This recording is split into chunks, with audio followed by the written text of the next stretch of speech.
Vivo y directo, la vicepresidenta de la Nación, Cristina Fernández. Muy buenas tardes a todos y a todas, y un especial saludo para Tegucigalpa, que ahora sí me dejaron llegar.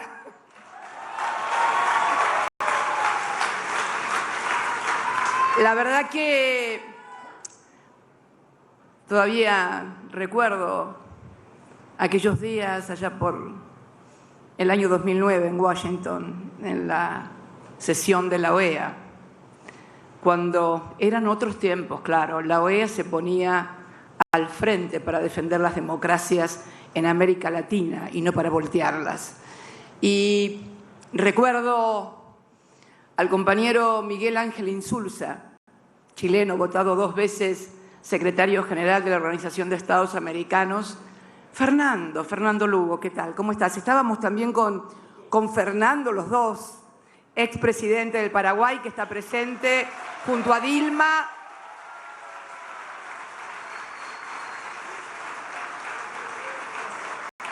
Y bueno, y la verdad que después de todas aquellas vicisitudes, cuando volamos a El Salvador, Fernando, ¿te acuerdas? Con Miguel, con Mel. Fueron momentos muy difíciles, pero de entrañable solidaridad latinoamericana. Fue muy importante. Por eso para mí estar hoy acá es un poco confirmar el título de esta clase magistral.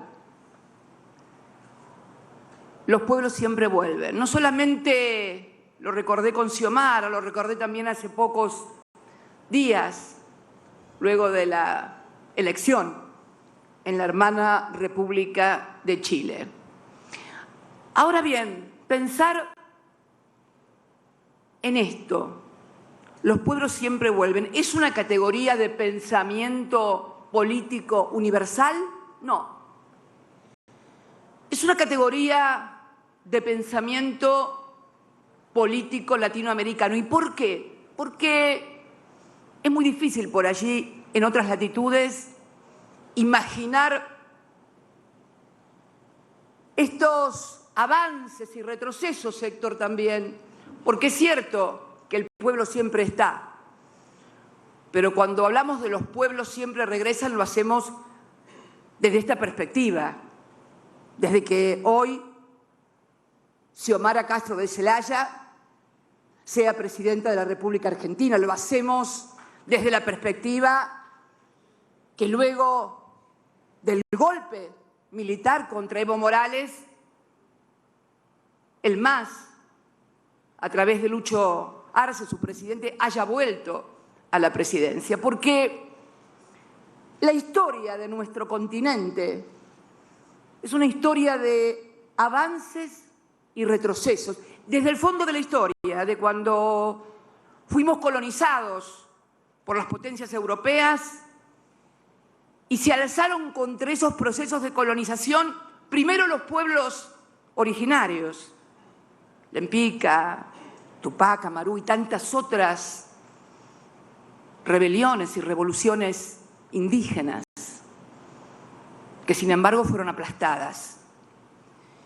Y más tarde esa lucha contra el colonialismo directo de las potencias europeas en el continente americano, finalmente eclosión en el siglo XIX con las gestas emancipatorias del general San Martín, del general Bolívar, del general Morazán.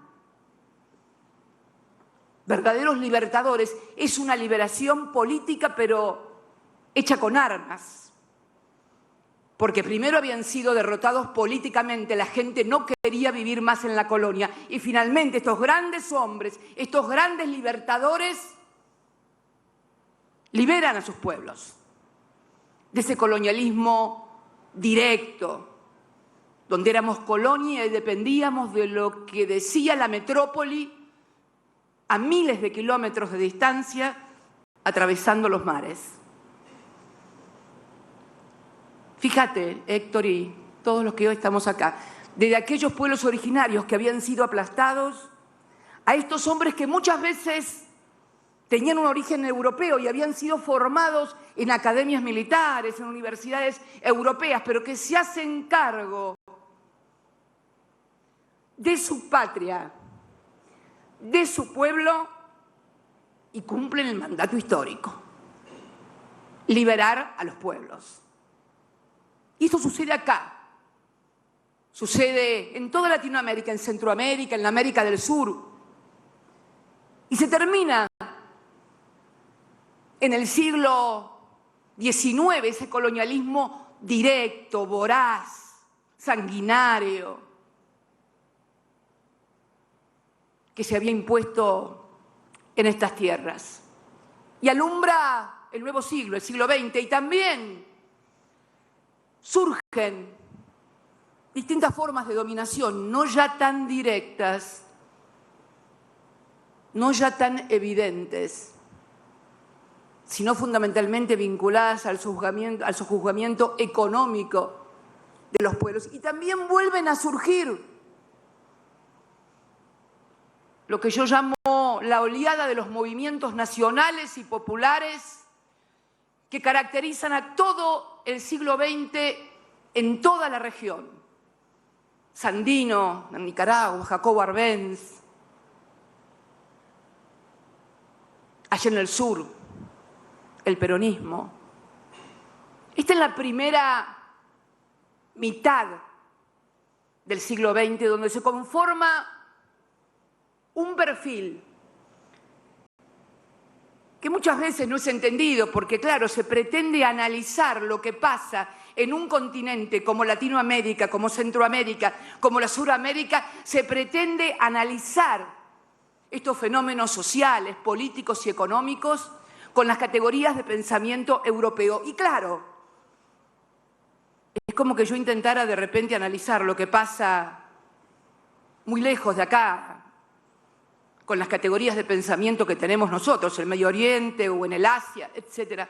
Y esto es lo que yo denomino una categoría de pensamiento político latinoamericano. Los pueblos siempre vuelven. Y no lo hacen nunca de la misma forma, ni con los mismos dirigentes, porque comienza una etapa también en el marco de lo que fue la contradicción este-oeste, lo que se aplicó, la doctrina de seguridad nacional en toda nuestra región, y entonces las Fuerzas Armadas en la mayoría de los países, adoctrinadas y educadas en la Escuela de Panamá, golpes de Estado contra los gobiernos populares, obviamente orientados, dirigidos, financiados también en esta contradicción entre el peligro del oso comunista y la democracia occidental. Esto llevó gran parte del siglo XX, gran parte del siglo XX. Y luego, por esto de los pueblos siempre regresan, comienza el surgimiento a fines del siglo XX, luego de haberse impuesto el neoliberalismo en toda la región, con el desastre y la tragedia social, económica, de disgregación nacional que esto implicó, comienzan a surgir nuevos movimientos populares y nacionales, con otros nombres inclusive y con otros protagonistas, pero con el mismo objetivo de siempre: la autodeterminación de los pueblos. La autodeterminación de los pueblos.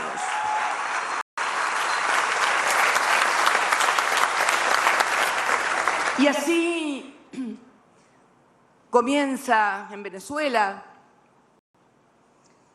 cuando luego de ganar unas elecciones por amplia mayoría, Carlos Andrés Pérez impone un modelo económico dictado por los organismos multilaterales de crédito internacionales, y finalmente se produce el Caracazo y todo el proceso que allí se dispara. En mi país, en la República Argentina, también se había impuesto el neoliberalismo, porque La caída del muro de Berlín hace creer a algunos que la historia se había terminado y que entonces no había ninguna otra opción ni modelo a llevar adelante que no fuera el neoliberalismo.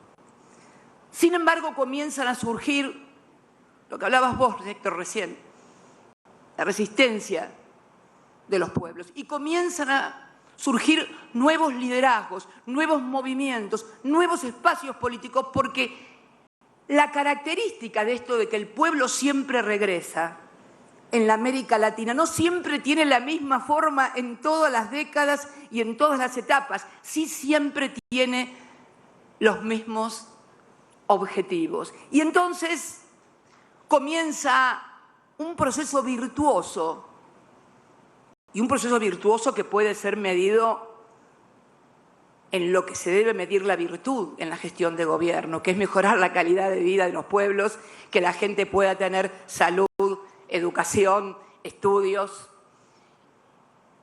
Y esta década y media que comienza a fines del siglo XX, principios del XXI, también surgen retrocesos en los pueblos, no ya bajo la forma de lo que habían sido los golpes militares, ya no es necesario. Ahora ya no es necesario llevar militares a educarlos en Panamá, en la Escuela de las Américas. Ahora hay que conseguir jueces que, educados en comisiones, en foros, que siempre financian, de la misma manera que se financiaban los golpes militares, se comienzan a financiar los golpes judiciales también en la América Latina. De la misma manera y con los mismos financiadores, además. Miren, mirando un poco la historia de aquí, de Honduras, lo van a entender muy bien. Cuando le dan el golpe militar a tu padre, Amel, Héctor, el argumento era que había violado el artículo 234, creo, de la Constitución, ese que dice que no hay reelección y que todo aquel que intente una reelección es pasible de estar inhabilitado por 10 años para ejercer los cargos. Fíjense qué curioso. Y entonces, cuando Mel convoca a una consulta popular no vinculante, le dan el golpe de Estado porque dicen que había violado la Constitución. Sin embargo, el Poder Judicial de Honduras le reconoció a Hernández la posibilidad de ser reelecto y estuvo 8 años en el poder. Díganme entonces, los amantes del derecho y las doctrinas judiciales, a ver, de alguna embajada, de algún lado, ¿por qué no me explican el fenómeno? ¿Por qué no me explican el fenómeno de que la Constitución se aplica y las leyes se aplican y los jueces juzgan no de acuerdo a la Constitución, al derecho y a los códigos, sino a la ideología y a los intereses que, como siempre, están en contra de los grandes intereses de las grandes mayorías nacionales y populares. Esto... Y uno se pregunta entonces, ¿por qué este retorno permanente, esta ir corsi ricorsi de la historia, el ir y venir? ¿Y qué es lo que está pasando? Porque vuelven a querer instalar al neoliberalismo en la región. Es curiosa la contradicción y es curiosa la paradoja. ¿Por qué digo que es curiosa? Porque, como ustedes saben, el neoliberalismo propugna el achicamiento del Estado. El Estado no sirve, hay que reducirlo a una mínima expresión. El Estado no. El neoliberalismo es más. Han surgido algunas corrientes en algunos países que se denominan los libertarios y que quieren suprimir el Estado directamente. Mira vos, quieren suprimir el Estado. Bien, ¿y qué pasa? ¿Y qué pasó? ¿Y qué está pasando en la región, desde el río Bravo hasta Ushuaia, cuando se instalan estas doctrinas neoliberales de supresión del Estado? ¿Qué está pasando cuando el Estado reduce mínimamente su presencia en educación, en salud, en regulación para evitar la explotación irracional que impacta en el cambio climático y agrava toda la cuestión climática en todas partes? ¿Qué pasa? ¿Hay un vacío que nadie ocupa? No.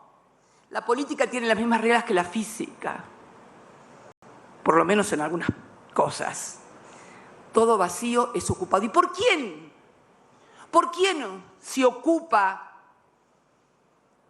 cuando el Estado no puede generar a través de políticas públicas activas trabajo bien remunerado que permita a la gente acceder a una vivienda, darle educación y salud a sus hijos? ¿Quién aparece? El narco. Porque el narco aparece.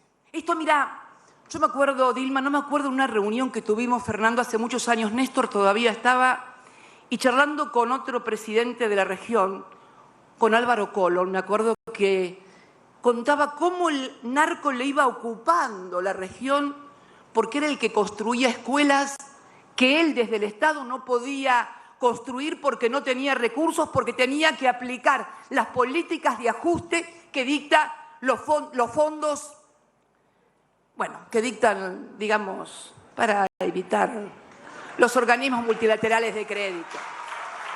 Así nadie se siente... Si no, después empieza, ya empezó otra vez con la cantinela. Pero es así. Es curioso que después los que impulsaron en toda la región y el achique del Estado, los programas de ajuste, después vienen a decir que hay que combatir al narco, como si el narco se pudiera combatir únicamente del Ministerio de Seguridad y no desde donde hay que combatirlo, que la gente pueda acceder al trabajo, a la salud, a la educación, a la escuela, al progreso. Si hasta la fiesta de los 15 años terminan organizando los narcos porque los padres no pueden dársela a sus hijos, ¿no se dan cuenta de la paradoja horrible que significan las políticas de ajuste y el impacto en la vida cotidiana? Pero además, no solamente en el fenómeno del narco, en el fenómeno también de cambio climático, de los desastres naturales, cuando se permite la explotación irracional de empresas de cualquier tipo. ¿Por qué digo esto? Porque muchas veces también los gobiernos, al carecer de recursos y al renunciar a la facultad regulatoria que debe tener el Estado para preservar el medio ambiente y la calidad de vida de sus ciudadanos, termina autorizando cualquier cosa porque no tiene posibilidades de encontrar ingresos y recursos.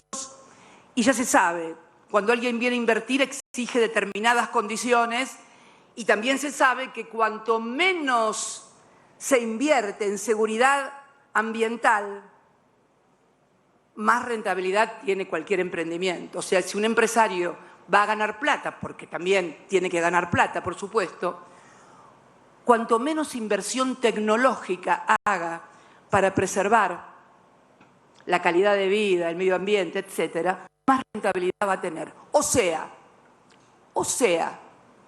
que la desaparición o la disminución o la reducción a una mínima expresión del Estado, lejos de traer seguridad y bienestar, trae otras cosas.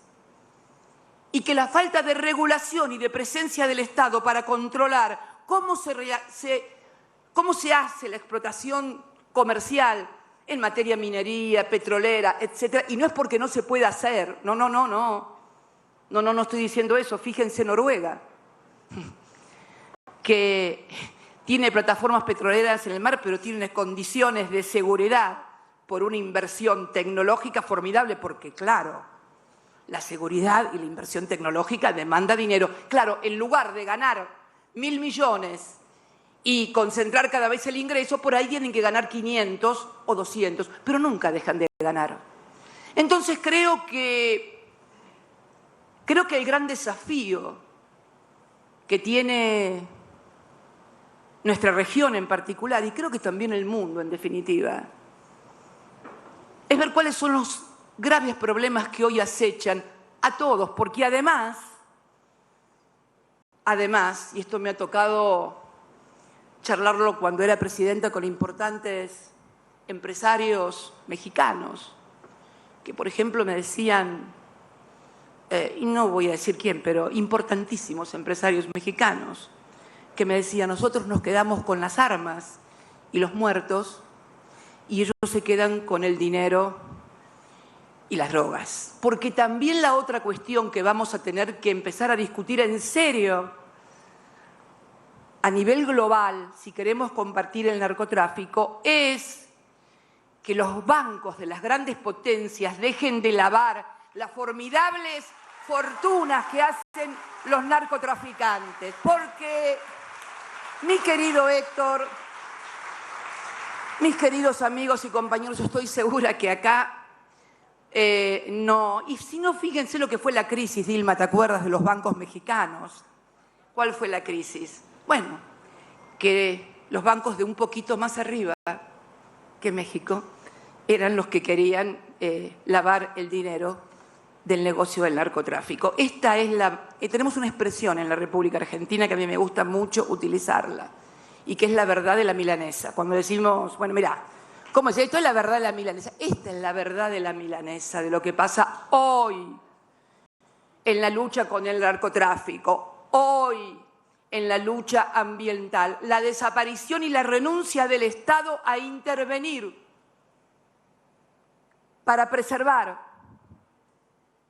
Yo te diría, a esta altura, el planeta y el que todos podamos salir a la calle sin tener que refugiarnos en barrios cerrados, en lugares donde cada vez se achican más y donde cada vez además también se tornan inseguros, porque obviamente es tanta la miseria que hay afuera que finalmente terminan yendo a buscar donde está la riqueza. Creo que estos temas, que son duros, porque cuando uno llama las cosas por su nombre, no es gratis.